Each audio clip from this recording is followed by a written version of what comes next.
ভোটমুখী বঙ্গে একের পর এক শাহের প্রত্যাবর্তন। কেন্দ্রীয় স্বরাষ্ট্রমন্ত্রী অমিত শাহ পশ্চিমবঙ্গ বিধানসভার নির্বাচন উপলক্ষে এবার দুর্গাপুরের একটি মেগা রোড শোয়ে সামিল। সোমবার সন্ধ্যায় দুর্গাপুরের জাঁকজমকপূর্ণ রোড শোয়ে মাতলেন অমিত শাহ। দুর্গাপুর পূর্ব ও পশ্চিমের বিজেপি প্রার্থী চন্দ্রশেখর ব্যানার্জি লক্ষণ ঘড়ুইয়ের সমর্থনে রোড শোতে আসেন তিনি। রাজেন্দ্র প্রসাদ কালী মন্দির থেকে চণ্ডীদাস মার্কেট পর্যন্ত প্রায় 1 কিলোমিটার রাস্তার বর্ণাঢ্য মিছিলে উপস্থিত ছিলেন শাহ।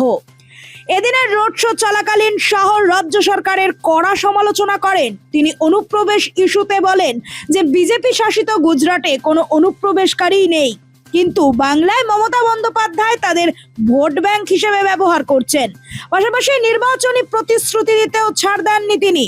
সাধারণ মানুষকে নির্ভয়ে ভোট দেওয়ার আহ্বানও জানান তিনি।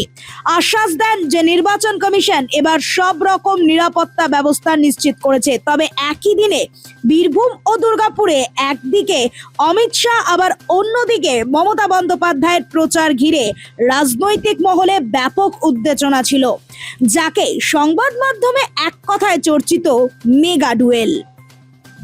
নোবেল বাংলা।